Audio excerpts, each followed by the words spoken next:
की वीडियो में class 12th Hindi यानी कि 3 इम्पोर्टेंट श्लोक देखने वाले हैं। अगर आपने इन 3 श्लोक को तैयार कर लिया तो आपके 7 अंक आज ही पक्के हो जाएंगे, क्योंकि आपके एग्जाम में 2 आएंगे। कितने आएंगे? 2 आएंगे। 2 में से 1 करना होगा। कितने करने होंगे? 1 करना होगा। प्रत्येक कितने अंक का होगा? 7 अंक का होगा। कितने अंक का होगा? 7 अंकों का होगा। ठीक है, इन 3 फंसेगा तो इन 3 में से ही आएगा। 3 में से भले एक ही फंस जाए, लेकिन फंसेगा जरूर, ये ध्यान रखना। ठीक है, 100% आने वाले तीनों श्लोक हैं। अब बार बार पूछे गए हैं, अब पूछा जाएगा फिर। ठीक है, इसको इसमें से रट लेना है तीनों श्लोक। एक आपके एग्जाम में आज ही मान लीजिए 7 अंक आपके पक्के हो गए हैं। ठीक है, ध्यान रखना। तो हमारे पास इनको अच्छे से कुछ भी करना, रट लेना, कुछ भी कर लेना, इनको तैयार कर लेना अच्छे से। तो हमारे पास देखिए पहला श्लोक हमारे पास है, 7 अंक का आज ही आपके पक्के हो जाएंगे। देखिए, ठीक है, मोस्ट इम्पोर्टेंट है। देखिए, सुखार्थिना कुतो विद्या कुतो विद्यार्थिना सुखम, सुखार्थी व त्यजेत विद्या विद्यार्थी व त्यजेत सुखम। इसका एक बार आप ध्यान से पढ़िए, क्या क्या कह रहा है, रटना नहीं है। क्या क्या कह रहा है कुछ लोग। देखिए यहाँ पर कह रहा है सुखार्थिना कुतो विद्या, यानी कि सुखार्थिना कुतो विद्या कुतो विद्यार्थिना सुखम। ठीक है, समझ गए होंगे आप। सुखार्थिना व त्यजेत विद्या विद्यार्थी व त्यजेत सुखम। देखिए, आपको इनकी संदर्भ इनकी सुभाष रचना जो चैप्टर है क्लास 12th में, उसी को रटना है। उसी में से एक श्लोक फंस जाएगा 7 नंबर का। और उसको पूरे चैप्टर का नाम क्या है? सुभाषित रचना। उसका संदर्भ किस टाइप से लिखेंगे? पहले संदर्भ आपको लिखना है, फिर क्या लिखना है? हिंदी अनुवाद करना है। ठीक है, देखिए संदर्भ क्या होता है? प्रस्तुत श्लोक हमारी पाठ्य पुस्तक। क्या? प्रस्तुत श्लोक हमारी पाठ्य पुस्तक के संस्कृत खंड के सुभाषित रत्नानि। ठीक है, सुभाषित रत्नानि नामक पाठ से लिया गया है। नामक पाठ से लिया गया है। बस इतना लिख देना। आपको संदर्भ 2 नंबर मिल जाएंगे। कितने नंबर मिल जाएंगे संदर्भ में? 2 नंबर मिल जाएंगे। क्या लिखना है? प्रस्तुत श्लोक। अगर यहाँ पर गद्यांश आता तो यहाँ पर गद्यांश आप लिख देते हैं, वो आता है चैप्टर का छांटने के लिए, वो भी 7 नंबर का आता है।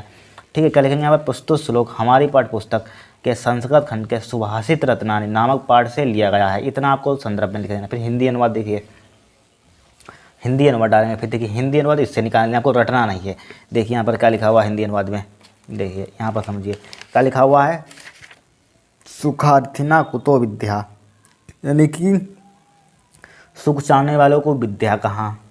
यानी कि सुखार्थिना कुतो विद्या, यानी कि सुख चाहने वालों को विद्या कहाँ। ठीक है, और विद्या यानी कि कुतो विद्यार्थी सुखम, और विद्या प्राप्त करने वाले को सुख कहाँ। इसी से निकल आता है। एक बार पढ़िए तो देखिए यही लिखा हुआ है। यानी कि सुख चाहने वालों को यानी सुख चाहने वाला कौन होगा? व्यक्ति होगा। व्यक्ति हो सकता है कोई भी व्यक्ति। ठीक है, को विद्या कहाँ। ठीक है, विद्या प्राप्त करने वालों को सुख कहाँ। क्या? विद्या प्राप्त करने वाले को सुख कहाँ। और सुख की इच्छा करने वाले को विद्या त्याग देनी चाहिए, या विद्यार्थी को सुख त्याग देना चाहिए। यही लिखा हुआ है।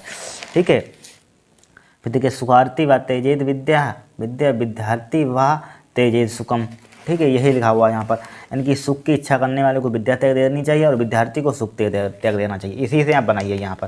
ठीक है, देखिए आपको समझाते हैं, फिर एक ही बार आपको समझ में आएगा। देखिए यहाँ पर क्या लिखा हुआ है? सुखार्थिना कुतो विद्या, यानी कि सुख चाहने वालों को विद्या कहाँ। सुख चाहने वालों को विद्या कहाँ, यानी कि सुखार्थिना कुतो विद्या कुतो विद्यार्थी में सुखम, यानी कि सुख चाहने वालों को विद्या कहाँ और विद्या प्राप्त करने वालों को सुख कहाँ।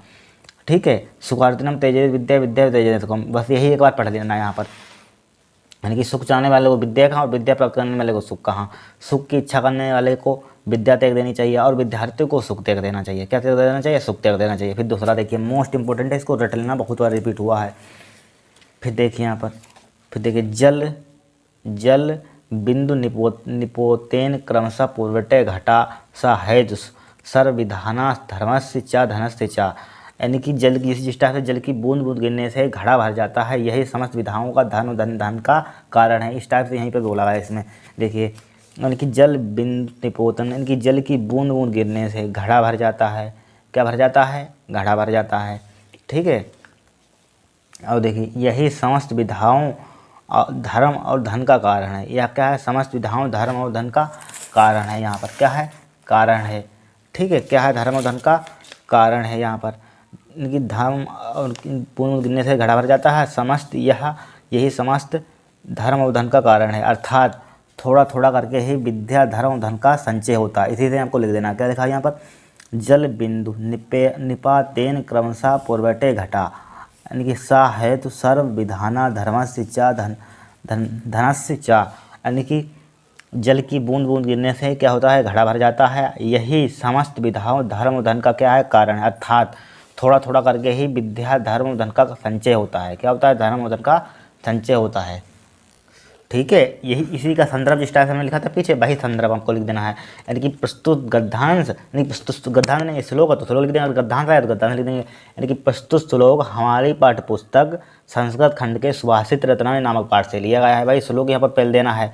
ठीक है, बहुत ही सिंपल यहाँ पर देखिए क्या लिखा हुआ, इसी से श्लोक बने, जल बिंदु निपातेन क्रमशः पूर्वटे घटा, यानी कि जल की बूंद बूंद गिरने से घड़ा भर जाता है। ठीक है, क्या भर जाता है, घड़ा भर जाता है। यह समस्त विद्याओं धर्म धन का क्या है, कारण है। अर्थात थोड़ा थोड़ा करके ही विद्या धर्म धन का संचय होता है। यानी कि सा है तो सर्व विधाना, यानी सर्व विधाना धर्मस्य च धर्मस्य च, यानी कि यही सब इनकी सर्व मतलब कि धर्म और धन का कारण है। अर्थात धर्म अर्थात क्या होता है, यही यह समस्त विधाओं धर्म धन का कारण है। अर्थात थोड़ा थोड़ा करके ही विद्या धर्म धन का संचय होता है। क्या होता है, संचय होता है। कितना सिंपल है, एक ही बार आप पढ़ अपने से रिलेट कीजिए कि हम बोल रहे हैं, एक बार पढ़िए, विचार है, समझ लीजिए सही से। ठीक है, यही आपको पढ़ लेना है यहाँ पर। जल की बूंद बूंद गिरने से घड़ा भर जाता है, यही समस्त विधाओं धर्म धन का कारण है। अर्थात थोड़ा थोड़ा करके ही थोड़ा करके विद्या धर्म धन का कारण का संचय होता है। इसको रट लेना तीनों को। ठीक है, मोस्ट इंपोर्टेंट फंसेगा एक, बाद में आपको पछताना पड़ेगा, इनको रट लेना, कुछ भी कर लेना। फिर देखिए मोस्ट इंपोर्टेंट है, 100% एक श्लोक आएगा ये वाला। ठीक है, 100% रट लेना इसको, मोस्ट इंपोर्टेंट है। फिर देखिए क्या लिखा हुआ, ना चोराह रे ना राजा रे, मतलब कि ना चोर द्वारा चुराया जा सकता है, ना राजा द्वारा छीना जा सकता है। बहुत सिंपल, एक बार पढ़िए वो बस। ना भ्रातृ भाज्य ना चा भार कर, यानी कि ना वजनदार है।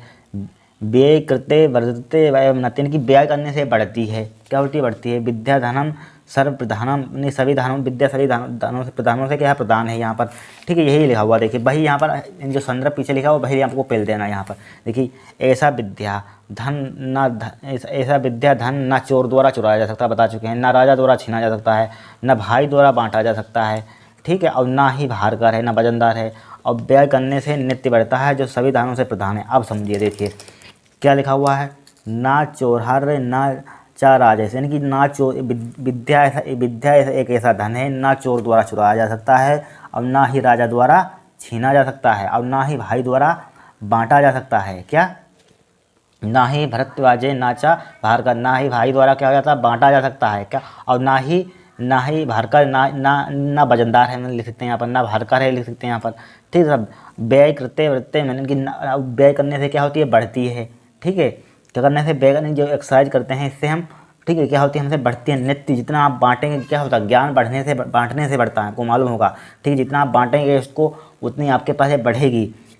ठीक है, यानी कि व्यय करते बढ़ते न एवं नित्य, यानी कि व्यय करने से होता है, नित्य बढ़ता है।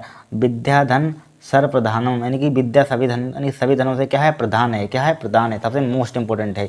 ठीक है, एक बार इसको पढ़ लीजिए, मोस्ट इंपॉर्टेंट है। क्या है, मोस्ट इंपॉर्टेंट है। ठीक है, क्या है, ये विद्या हमारे पास, यानी कि ऐसा विद्या धन ना चोर द्वारा चुराया जा सकता है, ना राजा द्वारा छीना जा सकता है, ना भाई द्वारा बांटा जा सकता है, ना ही भारकर है, तथा व्यय करने से नित्य बढ़ता है, जो सभी दानों से क्या है, प्रधान है। ठीक है, मोस्ट इंपोर्टेंट, इनको रट लेना तीनों श्लोक को। आज ही आपके कितने अंक पक्के हो गए हैं, 7 अंक पक्के, इनमें से एक फंसेगा, छपेगा आपके एग्जाम में, ध्यान रख लेना। ठीक है, इनको रट लेना तीनों को, कुछ भी कर लेना यहाँ पर। ठीक है, नेक्स्ट क्लास में नेक्स्ट टॉपिक देखेंगे हम।